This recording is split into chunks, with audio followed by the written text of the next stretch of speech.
nós colocamos diante do Senhor os desejos do nosso coração, o que o nosso coração almeja, não é mesmo? E eu orando, e eu buscando uma direção de Deus. Senhor, o que Tu quer falar com a Tua igreja? O que eles esperam? É um culto da vitória. Eles vêm aqui para Te adorar, para exaltar o Teu nome, mas também vêm colocar aqui no altar um desejo, algo que arde no coração deles. E o Senhor queimou uma palavra no meu coração. Ele falou comigo, Ele me confrontou, dizendo que Ele é um Deus de estratégia. Eu não sei se você precisa de uma estratégia de Deus na sua vida, em alguma situação que você está vivendo, mas hoje o Senhor está aqui para te dizer que Ele é a estratégia que você precisa. Ele é socorro, Ele é escape, Ele é tudo que você precisa. Amém? Amém. Vamos orar juntos para essa palavra, para que o Senhor fale através de mim no seu coração. Amém? Senhor, meu Deus e meu Pai, nós te agradecemos, Senhor, esse momento único de estar na Tua casa, te servindo, te adorando, prestando o melhor culto a Ti, Senhor. Usa-me, Senhor. Pai, que a minha boca seja apenas instrumento Teu, Senhor. Que os corações aqui, Senhor, sejam enchidos da Tua palavra, Senhor. Que possamos sair daqui, Senhor, edificados pela Tua palavra. Que eu possa diminuir e que Tu possa crescer. E que Tua presença esteja presente aqui neste lugar, Senhor. Recebe, Senhor, o nosso culto, a nossa adoração, a nossa gratidão a Ti. Amém. Amém. Queria também agradecer a oportunidade, meu pastor Tiago, minha pastora Luciana, pelo convite, né, de estar ministrando aqui nessa igreja. Eu não sei se você me conhece, mas eu sou ovelhinha dessa igreja desde os primórdios, né, quando não era essa coisa linda, maravilhosa que é hoje. A gente se reunia em auditórios. As nossas reuniões eram a cada 15 dias. Era um processo muito difícil, porque era logo depois da pandemia, onde estava tudo fechado, onde mais nós precisávamos ouvir a palavra de Deus, e a gente só tinha um culto a cada 15 dias. E o Senhor, né, cresceu, expandiu essa obra, e a gente agora tem culto de manhã, de tarde, de noite. A gente não consegue vir num dia, a gente tem outro dia para vir. A gente tem ação das mulheres, dos homens. Olha que coisa mais maravilhosa que o Senhor fez na nossa igreja, não é? A palavra de Deus fala que nós somos como a madeira do Líbano, né? E a madeira do Líbano, nos primeiros anos, ela só cresce para baixo, né? Edificando.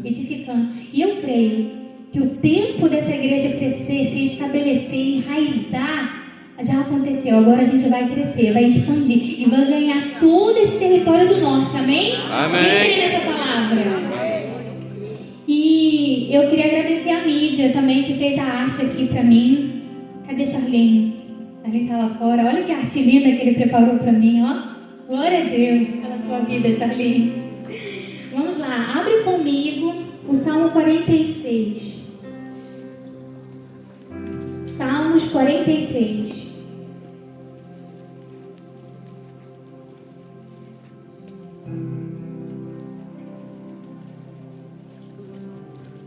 Todos acharam? Amém?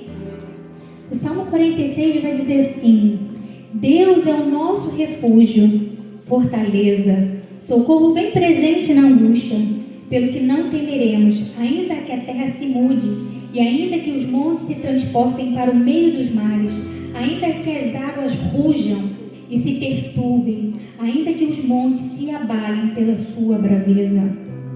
Há um rio, cujas correntes alegram a cidade de Deus, o santuário da morada do Altíssimo. Deus está no meio dela, não será abalada. Deus ajudará ao romper da manhã. Esse salmo é a coisa mais linda, não é? Esse salmo quer dizer para mim e para você que nós vamos passar por dificuldades, nós vamos passar por tribulações, nós vamos passar por desertos, mas Ele é o nosso socorro, Ele é o nosso auxílio. Eu não sei você, mas às vezes eu venho com aquela mentalidade, né, de quando eu aceitei Jesus, que eu falo, gente, eu estava no fantástico mundo de Bob, que era simplesmente achar assim, agora eu aceitei Jesus, nada de mal vai me acontecer, não vou passar dificuldade, não vou passar deserto, nada. O Senhor vai me livrar de tudo, eu vou virar assim numa cúpula e Deus vai me proteger de tudo. Totalmente equivocada, não é? A vida cristã nada mais é do que a gente passar por dificuldades. O Senhor não nos livra das dificuldades, porque é nas dificuldades que somos forjados, que somos moldados, que amadurecemos, que crescemos, que nós nos estabelecemos como crentes, não é mesmo? Então, o que eu aprendi de quando eu aceitei Jesus até agora é que o Senhor não nos livra da dificuldade, mas o Senhor sempre tem um escape, o Senhor sempre tem uma estratégia para passar nas dificuldades da nossa vida, nas tribulações que nós passamos no nosso dia a dia. E eu quero falar sobre 3 estratégias que está aqui na palavra do Senhor. A palavra de Deus, ela é rica em estratégias que o Senhor deu a homens e a mulheres para vencer. Mas nessa noite eu quero parar em 3. Uma estratégia de justiça. Ele se mostra como Jeová, como Tsidkenu Yahvé, o Deus de justiça sobre a nossa vida. Quero falar sobre uma estratégia de paz, como ele atuou com uma estratégia de paz para Samuel. E num momento específico ele se mostra como Jeová Shalom. Ei, eu sou a paz que excede todo entendimento humano. E a terceira estratégia que eu quero falar nessa noite é a estratégia de provisão. É o Jeová Jireh, que ele se mostra naquela viúva, na multiplicação daquele azeite. O Senhor se mostra como um provedor. Tudo que nós precisamos vem do Senhor. E para começar, a primeira estratégia, que é a estratégia de justiça, eu vim falar de Jacó. Parece até meio, contraditório, Porque eu não sei se você conhece a história de Jacó, mas eu aprendi com uma amiga que eu não tenho que pensar que todo mundo sabe a história. Então eu vou contar um pouquinho da história de Jacó para você poder entender o contexto quando eu estiver lendo. Se você já quiser abrir Gênesis 30 e deixar aí aberto, que eu vou chegar lá já breve, enquanto eu vou falar aqui sobre a estratégia. Gênesis 30 a 37. Já vai deixar aberto aí. Vou contar um pouquinho da história de Jacó para você. Jacó, ele é gêmeo de Esaú. Os seus pais são Isaac e Rebeca. Isaac e Rebeca queriam gerar filhos, só que Rebeca era estéril. Deus tem um mistério aí grande em mulheres que não conseguem gerar. Toda mulher que é estéril, quando gera, ela gera o quê? Uma promessa, uma nação, um homem de Deus, algo tremendo. E não foi diferente na vida de Rebeca. Rebeca, o marido dela, começa a interceder a Deus para que eles consigam gerar filhos. E o Senhor ouve a oração de Isaac e ela começa a gerar. Só que dentro do ventre dela, o que acontece? Começa a haver uma disputa tamanha que ela começa a pedir a Deus: o que está acontecendo, Deus, dentro da minha barriga? Essas crianças não param de brigar aqui dentro. E o Senhor é um Deus que responde a oração, amém? Basta você perguntar a Ele, Ele te responde. E não foi diferente com Rebeca. Ele vai e responde para Rebeca: ei, Rebeca, no seu ventre não são 2 crianças, existem 2 nações, e o maior servirá ao menor. Olha a promessa aí. Então nasce Esaú, que gera a nação de Edom, e agarrado no seu calcanhar nasce Jacó, que gera a nação de Israel. Israel não é maior que Edom? Amém? E essa promessa já está desde o ventre, e Jacó já nasce com isso dentro dele. Eu quero alcançar as minhas promessas. Eu quero o direito da primogenitura. E quantas vezes estamos como Jacó, querendo com a nossa própria força fazer a promessa de Deus se cumprir sobre a nossa vida.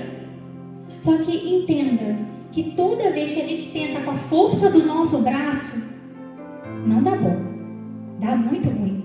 E aconteceu isso na vida de Jacó. O que Jacó faz? Ele, com a intenção de querer a primogenitura, os anos se passam, Esaú vai caçar, passa passa o dia inteiro caçando e ele fica exausto. E ele chega. Jacó está cozinhando um guisado cheiroso, perfumado, suculento, vermelho. E ele chega faminto, cansado. E aquele cheiro daquela comida boa invade todo o ambiente. E ele fica doido com o cheiro daquela comida. Ele fala: ei, Jacó, me dá um pouco desse guisado. Jacó, o que ele faz? É minha oportunidade. Você quer meu guisado? Então me vende o teu direito à primogenitura. E Esaú vende a sua primogenitura como nada fosse por um prato de comida. Mas isso também me faz refletir, porque eu lendo sobre esse texto, eu não sei você, mas quando eu leio a palavra, eu sempre me coloco na situação dos personagens. Senhor, será que eu sou assim como Esaú?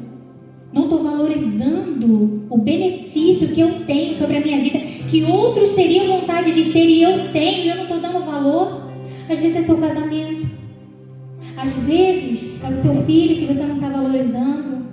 Eu não sei o que você pode não estar tendo valor, que outra pessoa pode ter muita vontade de ter o que você tem hoje e você não está valorizando. Assim foi como Jacó.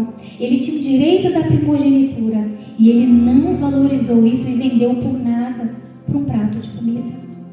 Mas Jacó falou assim: ei, eu só lhe dou quando você me jurar. Então Jacó faz aquela troca, Esaú jura, ele passa o direito da primogenitura. Então Jacó agora tem o direito da primogenitura, mas ele não tem a bênção. Mas Jacó queria tudo. É a minha promessa. Desde o ventre da minha mãe eu tenho uma promessa, que eu vou ser maior que o meu irmão, que eu vou ser abençoado.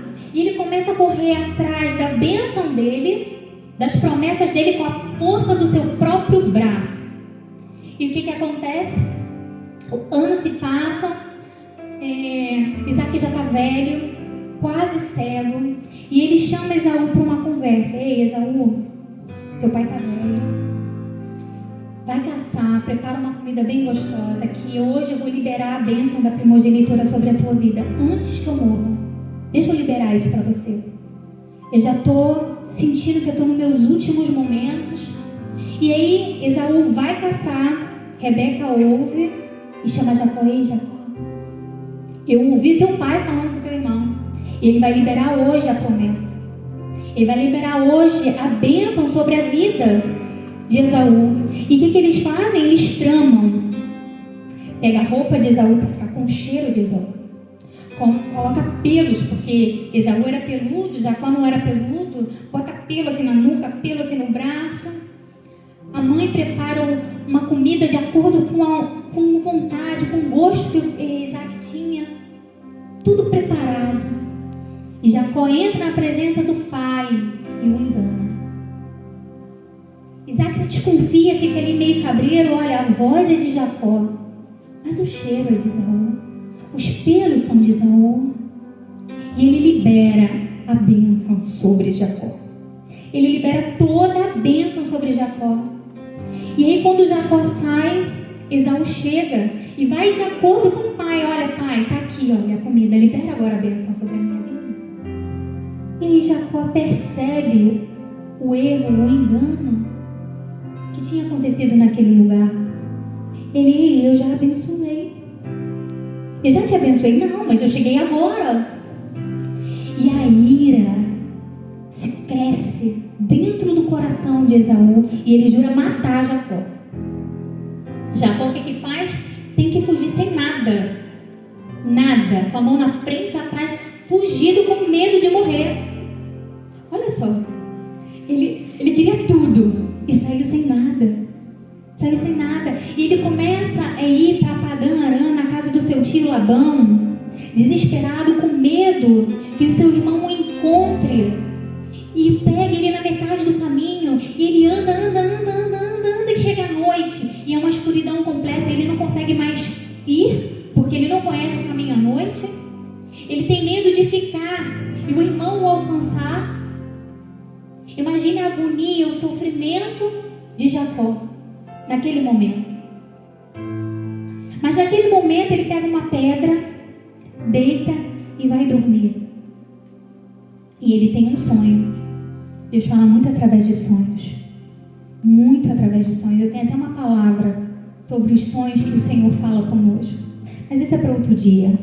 E aí ele dorme ali com uma pedra como travesseiro. E ele tem um sonho, ele vê uma escada muito grande que une a terra e o céu. E ele começa a ver anjos subindo, anjos descendo. E ele fica maravilhado com aquilo. E no alto daquela escada ele vê o próprio Deus. E o próprio Deus fala com ele: ei, eu sou o Deus de Abraão. Ei, eu sou o Deus de teu pai Isaac. E aí ele começa a falar as promessas que ele tinha para Jacó. Tá vendo essa terra que você está dormindo? Eu vou te dar por herança. A ti e a teus descendentes. Ele começa a falar tudo o que o Senhor faria sobre a vida dele. As promessas que ele já tinha liberado desde a barriga. Mas Jacó precisava ser o quê? Tratado, moldado, forjado. E ele chega na casa do seu tio Labão, se apaixona por Raquel, ele ama aquela mulher, só que ele não tem nada para oferecer. E naquela cultura, ele precisa pagar um dote para o seu tio, porque a mulher, ela era como se fosse uma joia, ele tinha que ter uma restituição. E você está tirando algo muito precioso de mim, você precisa pagar, me restituir por algo precioso que você está me tirando. Só que Jacó não tinha nada para oferecer. Então o que ele oferece? O seu trabalho. Ele trabalha 7 anos por aquela mulher. E no dia do seu casamento, seu tio o engana e coloca a sua filha mais velha, Lia, no lugar, na tenda onde estava escuro. De manhã, quando ele acorda e vê Lia, ele: peraí, não era esse o acordo? O acordo era eu casar com Raquel, a mulher que eu amo. E aí ele vai confrontar o tio: ei, você me enganou. O enganador foi enganado. O Senhor sempre nos trata nas nossas fraquezas. O Senhor sempre nos molda aonde nós estamos errando. Por isso que Ele não tira as dificuldades da nossa vida, porque Ele vai nos forjando. E aí seu tio vai falar assim: não, mas olha só, aqui é diferente. Primeiro tem que casar a filha mais velha para poder casar a mais nova. Não é assim. Agora você tem que trabalhar mais 7 anos por Raquel. Ele amava Raquel, então ele trabalha. A palavra de Deus diz que aqueles anos foram como nada para ele, porque ele amava aquela mulher. E ele trabalha mais 7 anos para se casar com Raquel. E Labão vê que ele é abençoado, que ele foi engrandecido, tudo que ele tinha foi sido multiplicado por causa de Jacó. Então ele chama Jacó para uma conversa: olha, agora ele já pagou os 14 anos, mas eu não quero que você vá embora. Desde que você chegou aqui, eu reconheço que a bênção de Deus está sobre a tua vida, eu quero que você fique. E ele faz um acordo com Jacó, um segundo acordo, né? Jacó, coitado, foi muito provado nessa área que ele teve que ser provado. E olha só, qual é o teu salário? O que você quer que eu te pague? E aí Jacó, muito inocente, né, fala assim: então vamos fazer um acordo. Então vamos fazer assim: tá vendo aqui teu gado, o teu rebanho? Tudo que for malhado, salpicado e moreno vai ser meu, que era a minoria, era quase nada do rebanho. E tudo do rebanho era aquelezinho, branquinho, das ovelhas. E assim vai ficar mais fácil. Quando a gente vê o que é malhado é meu, o que não é malhado e salpicado, pronto, é teu, é lisinho. Fica fácil, a gente não tem problemas e fica tudo resolvido. Tudo certo? Tudo certo. O que Labão faz? Chama seus filhos: ei, filhos, tira do rebanho tudo que é malhado, tudo que é salpicado, tudo que é moreno, numa distância de 3 dias de caminhada. E no rebanho só se ficou o quê? Só as ovelhas brancas. Não tinha nenhum malhado, não tinha nenhum salpicado. E ovelhinha branca com ovelhinha branca dá o quê, gente? Ovelhinha branca. E aí o Senhor falou assim: ei, basta. Chega, tem um momento da nossa dificuldade, tem um momento que o Senhor está nos forjando, mas Ele fala assim: ei, chega, acabou, o momento agora acabou, chegou o basta de Deus e agora eu vou entrar nessa causa. E aí Deus dá uma estratégia para Jacó, uma estratégia de justiça. Agora eu vou te mostrar que eu sou justo. Agora você já foi trabalhado, já foi forjado, o seu caráter já não é como era antes. Agora vem o meu basta, o basta de Deus. E aí entra onde eu queria entrar, que é Gênesis 30:37. Tá com a Bíblia aberta aí? Vamos ler junto? Então tomou Jacó varas verdes de álamo, de aveleira, de castanheiro, e a descascou nelas listras brancas, descobrindo a brancura que nas varas havia, e pôs as varas descascadas na frente do rebanho, nos canos e nas pias, aonde o rebanho vinha a beber, e conceberam vindo a beber, e concebia o rebanho diante dessas varas, e as ovelhas davam crias listradas, salpicadas e malhadas. Gente, o nosso Deus é uma loucura, não é não? É uma coisa de doido. Por isso que 1 Coríntios vai dizer assim, 1 Coríntios 27 vai dizer assim: mas Deus escolheu as coisas loucas desse mundo para confundir as sábias. Quem vai falar para você que uma ovelhinha branca com ovelhinha branca, acasalando, vai dar listrada? Quem vai dar salpicada? Que vai dar morena? Como? Com uma estratégia fora do normal. Uma estratégia que não tem lógica, que não tem comprovação científica, que não tem respaldo, não tem estudo, não tem nada. Mas Deus colocou uma estratégia na vida de Jacó. Ei, Jacó, não importa o que Labão fez, as injustiças que ele está fazendo na sua vida. Agora eu vou te mostrar que eu sou o teu justificador. Eu vou agir com justiça. Corta aqui umas varas. Jacó não botou em qualquer lugar. Jacó colocou as varas aonde elas vinham beber, e elas começaram a ver aquilo. Olha só, olha como o nosso Deus age no âmbito sobrenatural. Parece loucura. Por isso que a gente fala que crente é meio doido mesmo, né? Porque a gente vê umas doideiras dessa e fala: Senhor, o nosso Deus é esse Deus que faz umas doideiras que ninguém entende nada. A gente tenta explicar, as pessoas não conseguem entender, mas o milagre está lá. A bênção chegou. Mas por quê? Porque o nosso Deus não trabalha nesse âmbito. Para de buscar em Deus uma lógica humana. Se Deus te prometeu que Ele vai fazer, não pensa como Ele vai fazer. Só deixa Ele agir. E creia e confia que Ele vai agir por você. Amém? Amém. Na vida de Jacó, ele se mostrou com uma estratégia de justiça. Já na vida de Samuel, ele vem com uma ação de paz. Eu quero que você abra em 1 Samuel 16.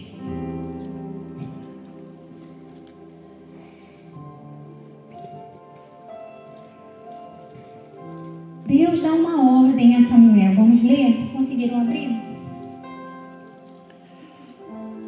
Então disse o Senhor a Samuel: até quando terás dó de Saul, rejeitando eu, para que não reine mais sobre Israel?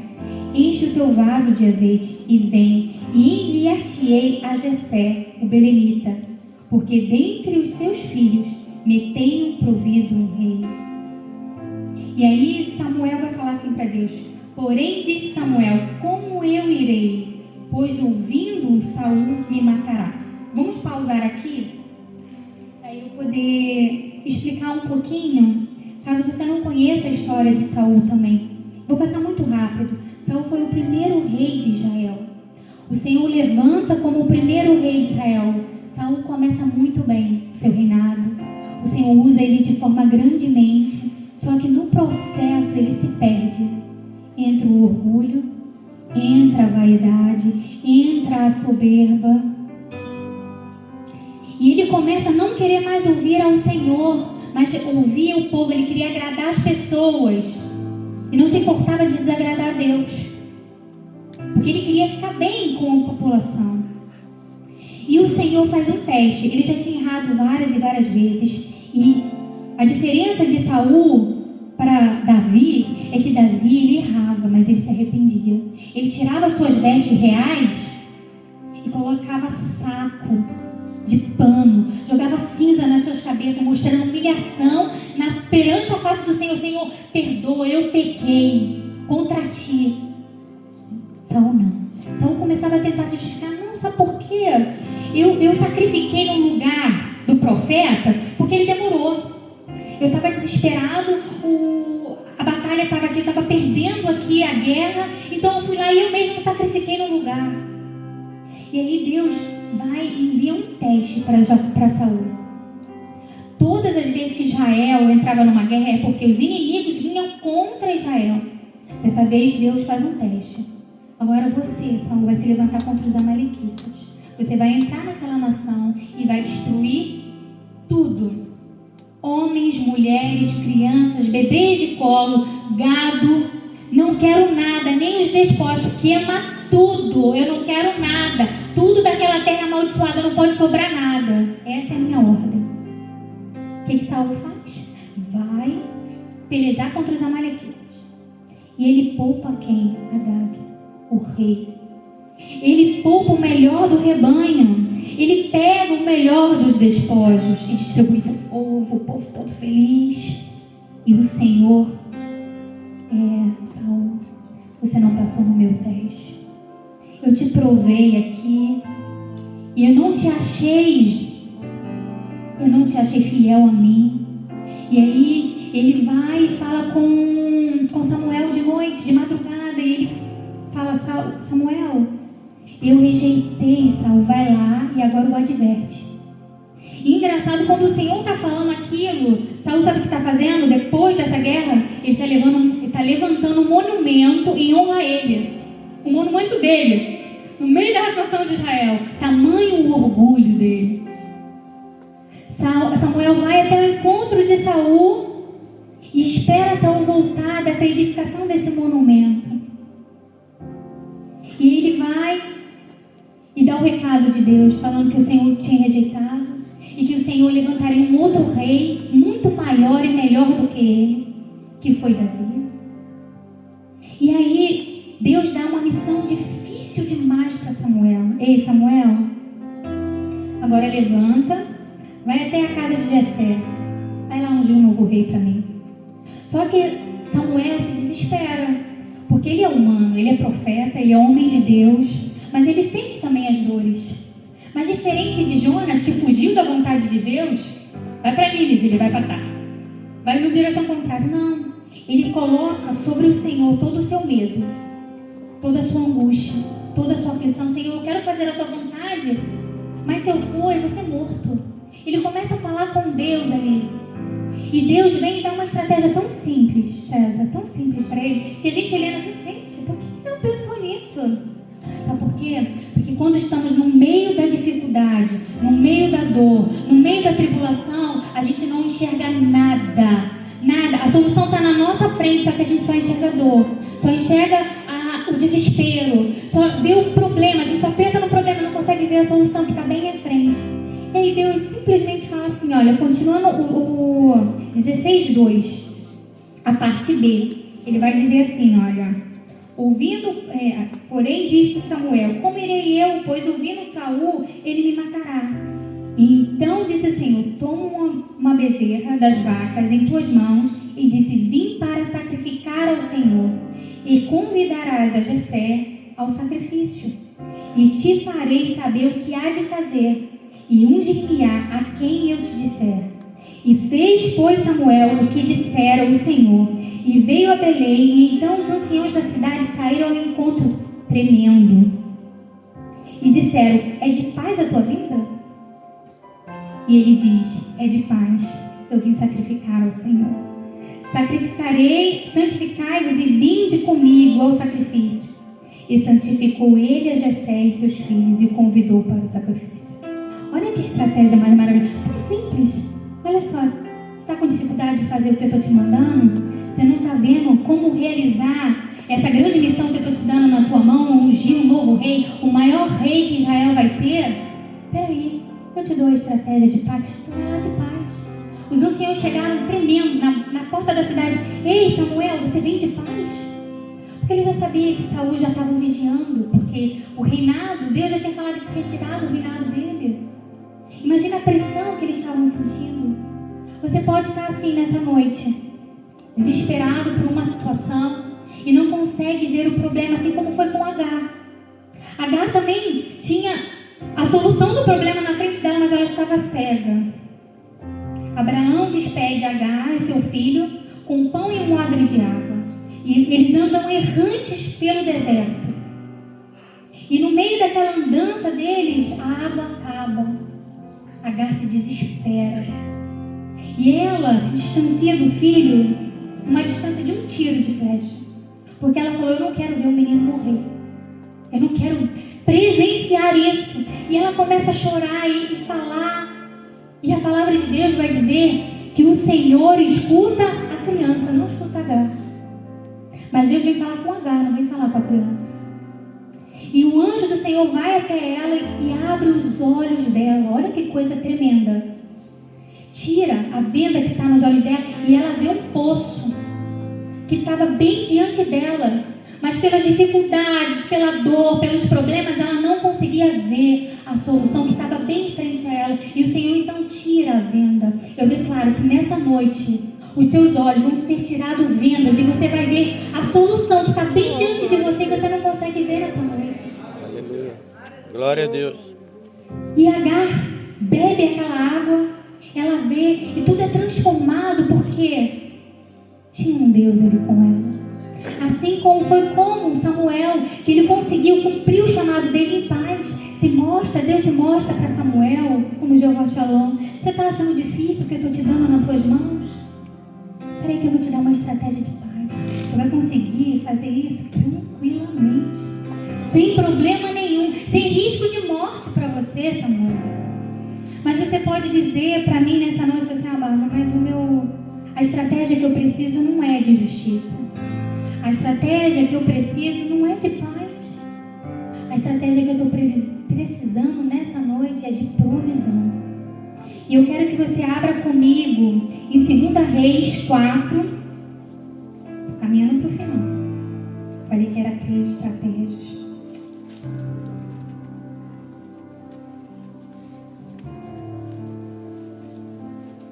Segunda Reis, capítulo 4. Acharam?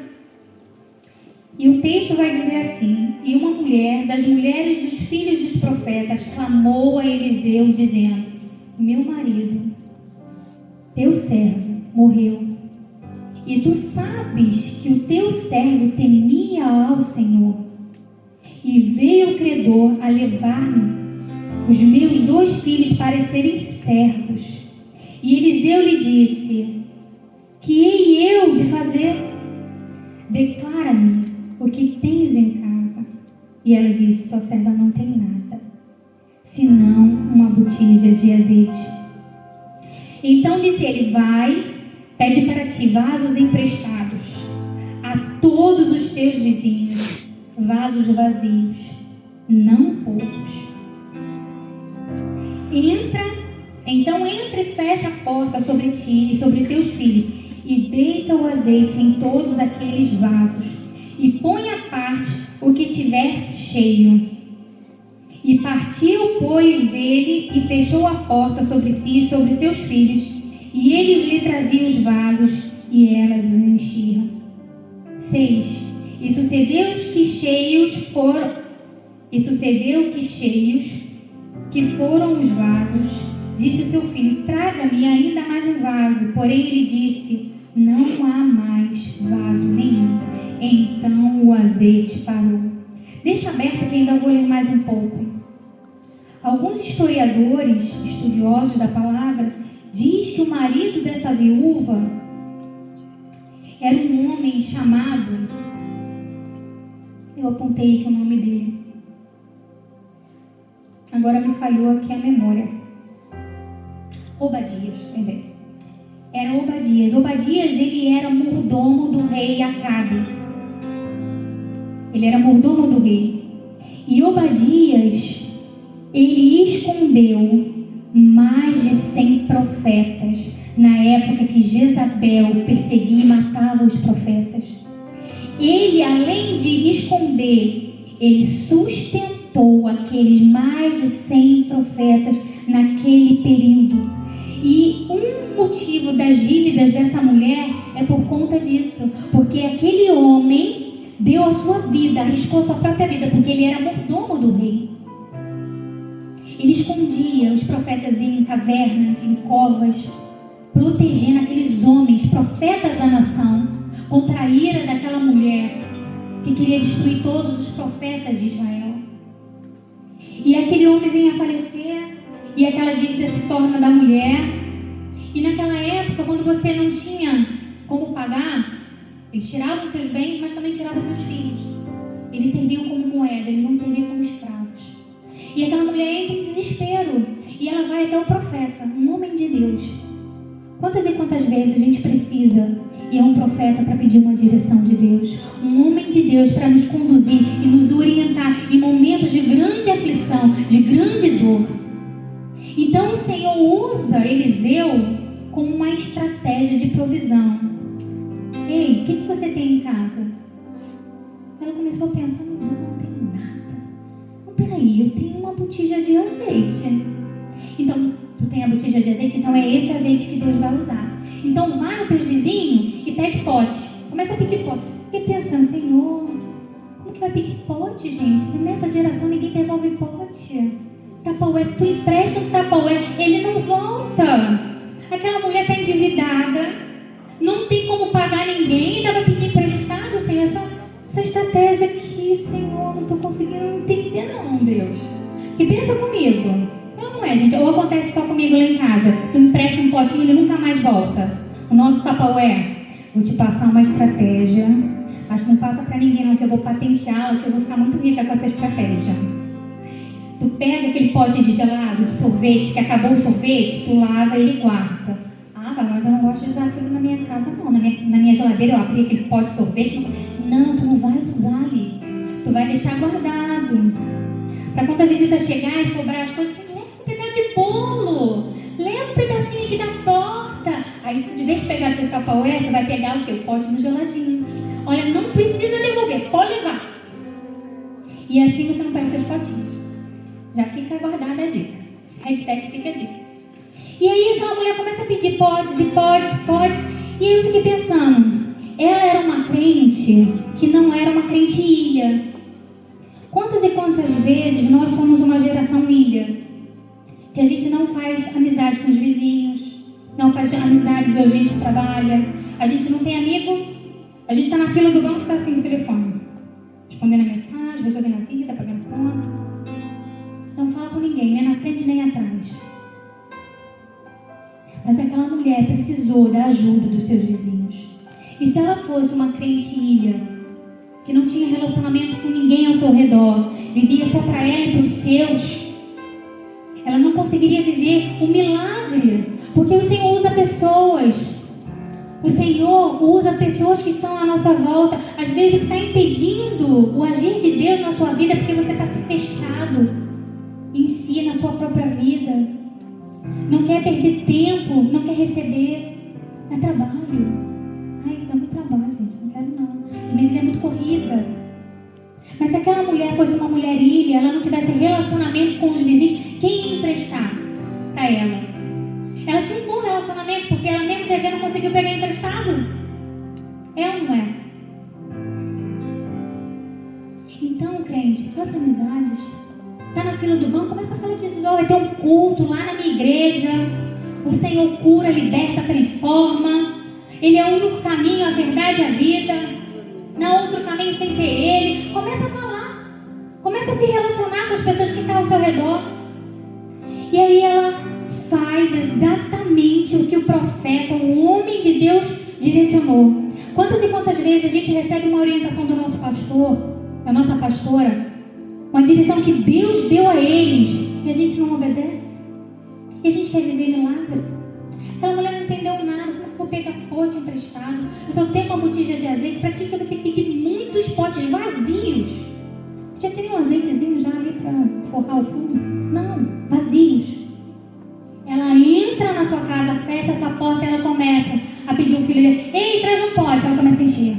Começa a encher. E ele começa a multiplicar. Ei, traz mais um, traz mais um. Começa a encher. E começa a encher. Traz mais um. E ela enche, enche, enche. Mais um, mais um, mais um, mais um. Chega. E ela fala assim, traga mais um.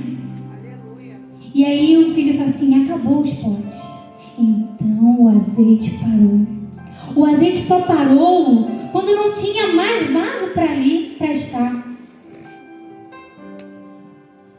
E aquela mulher, perplexa de tudo que tinha acontecido ao redor dela, ela não consegue ver a solução do problema, porque ela estava ainda muito mexida com a dor do luto, com os credores batendo na porta dela, tentando levar a única coisa que ela tinha de mais precioso, que eram seus filhos, e ela não consegue ver o que ela pode fazer com aquilo.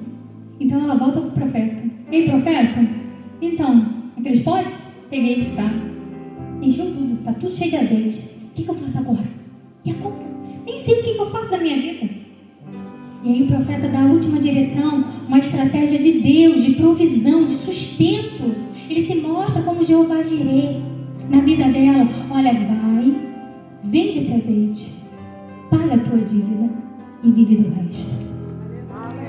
E aquela mulher obedeceu e viveu um grande milagre, porque ela obedeceu a voz que vinha de um profeta, uma direção que o próprio Deus tinha dado àquele homem de provisão, de sustento. Eu não sei o que você veio precisando nessa noite. Eu não sei se é uma estratégia de cura. Ah, Bárbara, eu preciso de cura na minha vida, na minha alma, do meu corpo. Eu não sei que você veio aqui precisando de uma libertação. Sei, Bárbara, eu preciso me libertar de uma dor. Eu preciso liberar um perdão. Bárbara, eu preciso de uma estratégia de Deus para vencer essa situação. Eu não sei o que você veio buscar, mas eu quero que você entenda que em todas essas situações, o Senhor agiu como provedor, como Jeová Shalom, Deus de paz, um Deus de justiça, mas todas as situações levavam a quê? A Deus. Eu quero que você entenda nessa noite que tudo que você precisa é Deus. Para de olhar para o seu problema. Começa a fazer como o salmista. Eleva os meus olhos para o monte. De onde vai vir o meu socorro? Ele lembra, o meu socorro vem do Senhor. Não importa o que você está passando, a situação. Lembre que tudo que você precisa está no nosso Deus. Glória a Deus. Eu quero agradecer essa minha oportunidade. E eu quero que você saia daqui nessa noite refletindo que todas as estratégias que você precisa estar, encontra-se em Deus. Se você não consegue ver nessa noite o que você precisa, peça ao Senhor que Ele lhe dá. Ele abre a sua visão, Ele dá uma nova mentalidade, Ele te dá a resposta em tudo que você precisa. Amém? Amém. Agradeço a oportunidade, em nome de Jesus.